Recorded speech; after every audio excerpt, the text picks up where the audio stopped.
अगला हथियार आता है कि इनको भगवान का अवतार ही बना दो। ये एक बार नहीं, दो बार नहीं, बल्कि कितनी बार कितने नेताओं ने बार बार प्रधानमंत्री मोदी को भगवान से कंपेयर किया है। आइए देखते हैं, मजा आएगा। और मोदी जी भारत के भगवान का वरदान बन के आए हैं। भगवान नहीं, मनुष्य के रूप में नरेंद्र मोदी जी के रूप में अवतार लिया। अच्छा, हमारे माननीय प्रधानमंत्री जो खुद भगवान स्वरूप है, मोदी जी के रूप में श्री रामचंद्र ने जन्म लिया है। क्या बात कर रहे हैं? मोदी जी है ना, साक्षात भगवान महाकाल जी का अवतार है। मोदी राम और अमित शाह कृष्ण। अच्छा। अरे कुछ लोग तो मंदिर भी बनाने लग गए। पुणे में एक बीजेपी वर्कर ने नरेंद्र मोदी के लिए मंदिर बना दिया। गुजरात में इनका एक मंदिर बना, तमिलनाडु में इनके लिए एक मंदिर बना। क्या मजाक चल रहा है ये? इस प्रॉब्लम का समाधान ढूंढने के लिए इनके लोगों ने राम की सूरत बदलनी शुरू कर दी। क्या बात कर रहे हैं?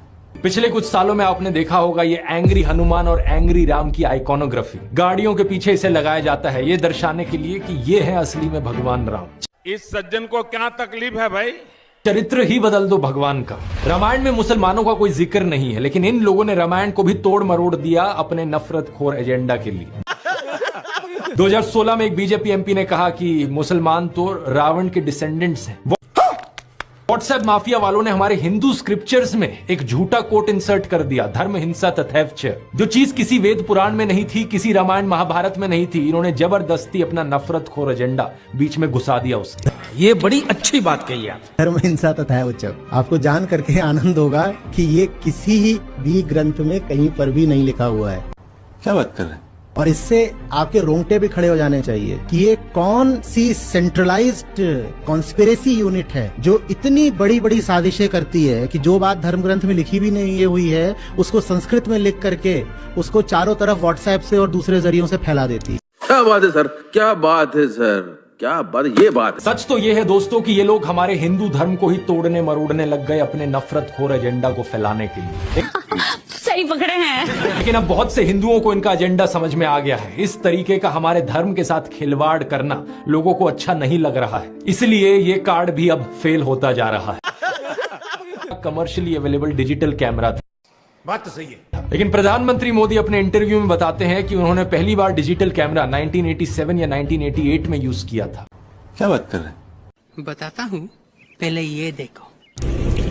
मैंने पहली बार डिजिटल कैमरा का उपयोग किया था 87-88 में शायद।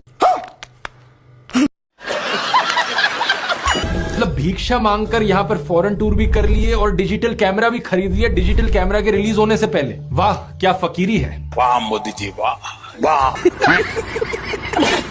अपनी कलम को गिरवी रख चुका एक गीतकार कहता है कि फकीरी है आपके स्वभाव में। एक फकीरी है आपके स्वभाव में। अच्छा।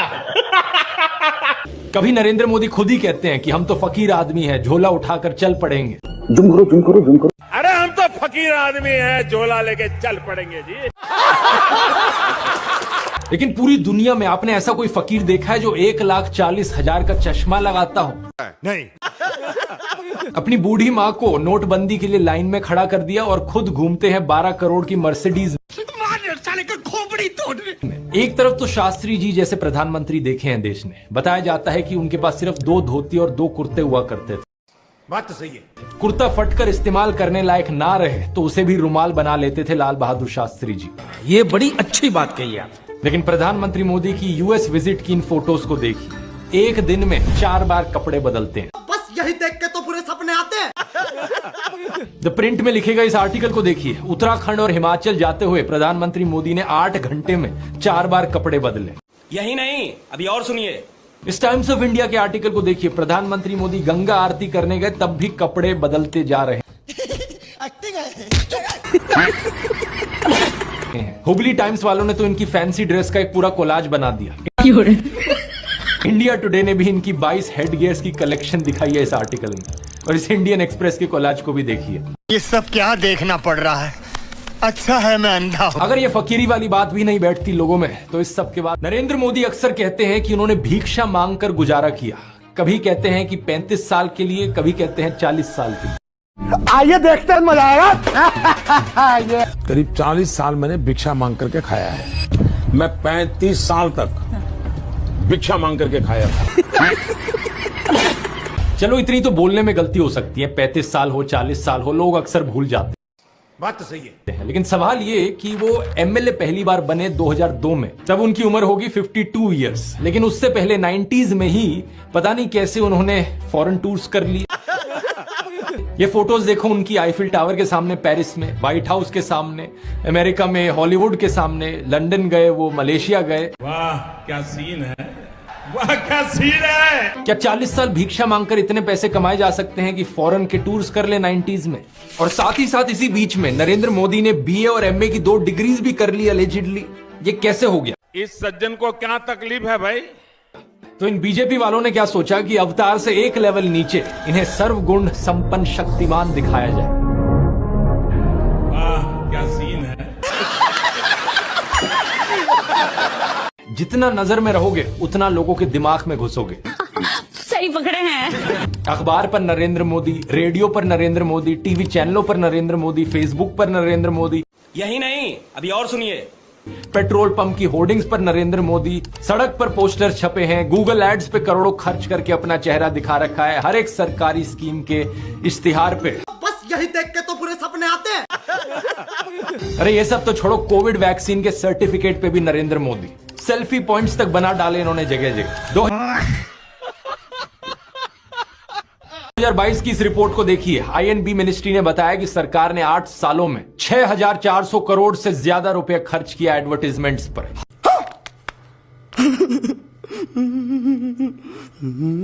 हर रोज का 71 लाख रुपए तो अखबारों में ऐड देने में लगा दिया। और ये सब तो सरकारी पैसे से चलने वाली एड्स थी। इसके अलावा जो पार्टी फंड से चलने वाली एड है वो अलग, और गोदी मीडिया के एंकर जो दिन रात चाटुकारिता करते हैं वो अलग। हर जगह नरेंद्र मोदी। एक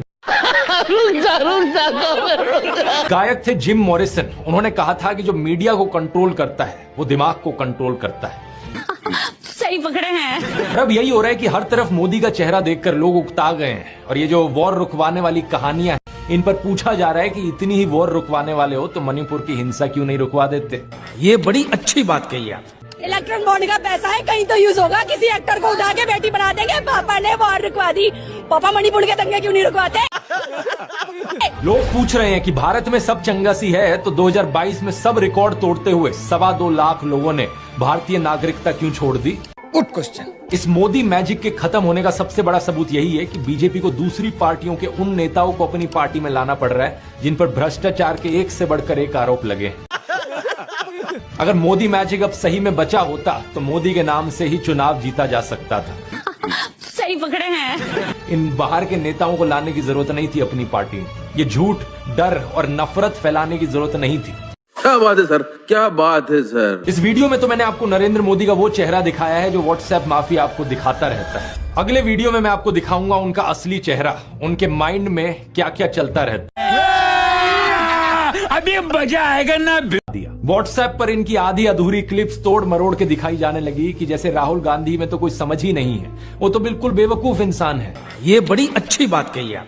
लेकिन सच्चाई यह है कि पिछले 10 साल में पीएम मोदी ने एक भी प्रेस कॉन्फ्रेंस नहीं करी, कोई अनस्क्रिप्टेड इंटरव्यू नहीं किया। जबकि राहुल गांधी ने दिल्ली यूनिवर्सिटी से लेकर हार्वर्ड यूनिवर्सिटी तक लेक्चर दिए हैं, लोगों से ढेर सारी हर साल 2 साल अनस्क्रिप्टेड इंटरैक्शंस की हैं। बात तो सही है। नरेंद्र मोदी वही हैं जो नाले से निकलने वाली गैस से चाय बनाने की बात करते हैं। कहते हैं कि पसीने से मुंह पोंछ लेता था तो ग्लो आ जाती थी।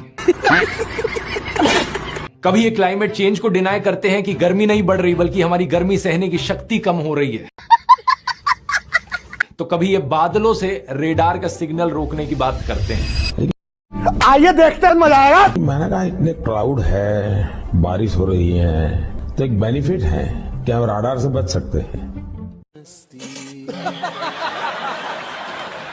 एक तो जानते नहीं है, ऊपर से अहंकार इतना कि अपने अज्ञान का भी एहसास नहीं। एक दफा मोदी दूसरे देश में गए थे, वहां भारत का राष्ट्रीय गान चल रहा था और ये बीच में ही चलने लगे। वाह क्या सीन है।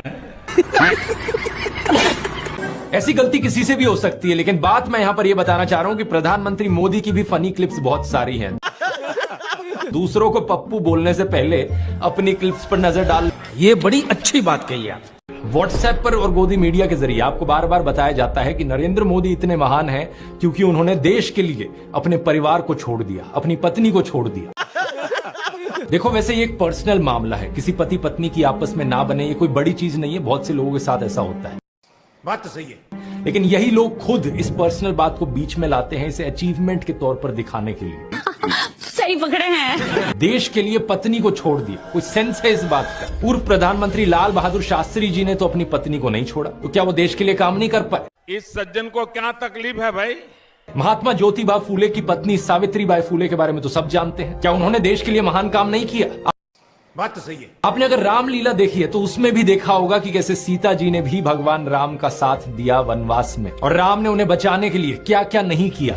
ये बड़ी अच्छी बात कही आप। तो व्हाट्सएप यूनिवर्सिटी की एक कैसी घटिया नारी विरोधी मानसिकता है जहां आप औरत को एक अड़चन की तरह देखते हो, क्या बात है सर, क्या बात है सर। जहां आप पत्नी को छोड़ देने को एक अचीवमेंट की तरह दिखाते हो, और केवल पत्नी ही नहीं बल्कि नरेंद्र मोदी के परिवार को लेकर भी व्हाट्सएप माफिया यही बात फैलाता है। यही नहीं, अभी और सुनिए। अरे औरों की तो छोड़ो, नरेंद्र मोदी खुद इस बात को बार बार दोहराते रहते हैं, कहते हैं कि उन्होंने अपने परिवार को देश के लिए छोड़ दिया। आइए देखते हैं, मजा आएगा। मेरे देशवासियों, मैंने घर, परिवार, सब कुछ देश के लिए छोड़ा है। पंजाब केसरी अखबार ने तो उनकी चरण वंदना करते हुए उनकी तुलना भगवान बुद्ध और महावीर जैन से कर डाली।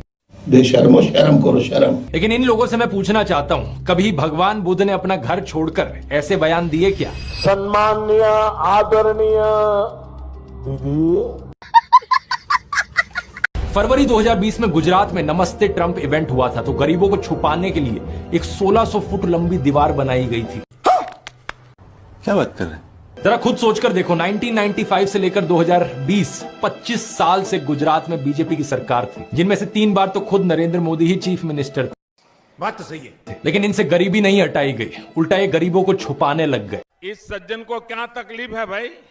अभी बदत है भाई, अभी बदत है। G20 समिट के समय दिल्ली में भी यही हुआ था, कुछ बस्तियों को हरे पर्दे के पीछे ढक दिया गया था, यानी कि इन गरीब लोगों की मूवमेंट को भी रिस्ट्रिक्ट कर दी। ये भगवान क्या जुल्म है। इसी के तहत ये पूरी दुकानें यहाँ से ढक दी गई हैं, जो थोड़ा झुग्गी टाइप घर थे उनको भी ढक दिया गया है यहाँ पर। बेशर्मो, शर्म करो शर्म। सोचिए कि ये कितना डीह्यूमनाइजिंग है। कोई आपसे कहे कि तुम अच्छे नहीं लग रहे हो, तुम तो एक दाग धब्बा हो। वो गोरे सेठ आ रहे हैं हमारे देश में घूमने, तुम्हें एक पर्दे के पीछे छुपा दिया जाएगा। कैसा लगेगा आपको ये सुनकर? उन गरीबों की सोचो, उन्हें कैसा लगा होगा। ये बड़ी अच्छी बात कही आप। सीधा कहते हैं कि यहाँ से जाओ, उस गरीब को तो भगा सकते हो, उस अमीर को भगा के देखो ना। तो इन सब चीजों के चलते नरेंद्र मोदी की ये जो गरीब परिवार वाली ब्रांडिंग थी, अब ये लगभग खत्म हो चुकी। सही पकड़े हैं। प्रधानमंत्री मोदी इसका ज्यादा जवाब दे नहीं पाए, उल्टा उन्होंने कोशिश करी थी ये कहने की कि अडानी अंबानी एक्चुअली में कांग्रेस के साथ मिले हुए हैं। आइए देखते हैं, मजा आएगा। राय शाहजहां ने कोशिश करें इस चुनाव में कि अंबानी अडानी से कितना माल उठाया है। अभी बदत है भाई, अभी बदत है। मार्च में आई इस रिपोर्ट को देखिए, भारत में इनकम इनइक्वालिटी 100 साल में सबसे ज्यादा हो गई है। इतनी बुरी हालत अंग्रेजों के जमाने में भी नहीं होती थी। बात तो सही है। ऐसे में अगर राहुल गांधी ने संकल्प लिया कि अगले 5 सालों में वो सभी 22 करोड़ गरीब लोगों को गरीबी से निकाल देंगे, तो इसमें क्या गलत किया? ये बड़ी अच्छी बात कही आप। लेकिन पीएम मोदी इस बात पर भी तंज कसने लगे। उनके पास खुद कोई अपना विजन नहीं है। 80 करोड़ लोगों के हाथ में कटोरा पकड़ा दिया और अगले 5 सालों के लिए यही 5 किलो अनाज वाली स्कीम एक्सटेंड कर दी। ना रोजगार का कोई प्लान बताया है, ना महंगाई कंट्रोल कैसे होगी ये बताया, ना गरीबी कैसे हटेगी ये बताया। इस सज्जन को क्या तकलीफ है भाई? और जब राहुल गांधी ने सबके लिए रोजगार की बात करी तो प्रधानमंत्री मोदी उनका मजाक उड़ाने लग गए। जैसे कि नरेंद्र मोदी के बचपन की ये फोटो देखिए, वे 1950 यानी 1950 में पैदा हुए थे। क्या उस समय किसी गरीब परिवार में पैदा हुए बच्चे के पास ऐसे कपड़े होंगे? जरा खुद ही सोचकर देखिए, सूट तक पहन रखे हैं इन्होंने अपनी बचपन की फोटोज में। इस सज्जन को क्या तकलीफ है भाई? अभी बदत है भाई, अभी बदत है। मैं खुद 1994 में एक मिडिल क्लास फैमिली में पैदा हुआ हूं, लेकिन मेरी तो बचपन की ऐसी कोई फोटो नहीं मिलेगी आपको जिसमें मैंने कोई सूट पहन रखा। और नरेंद्र मोदी अपने आप को गरीब ही नहीं, बहुत गरीब परिवार का बताते हैं। इंडिया टुडे ने इनकी पुराने घर की एक फोटो पब्लिश करी थी, स्क्रीन पर देखिए। बहुत बड़ा घर नहीं है, लेकिन क्या आपको ये 1950s के किसी बहुत गरीब परिवार का घर दिखता है? नहीं। बीजेपी के टिकट पर तो कुत्ता भी खड़ा हो जाए हम जिता देंगे। ये सच है, अगर कुत्ता भी आएगा उसको भी जिताएंगे। ये तो फिर अंधविश्वास नहीं, भक्त हैं, अंधविश्वास नहीं है, हम भक्त हैं। अच्छा, महंगाई मेरे हिसाब से कोई ज्यादा नहीं हुई। अब मैं 10 साल से बनियान नहीं पहन रही, देखो आप।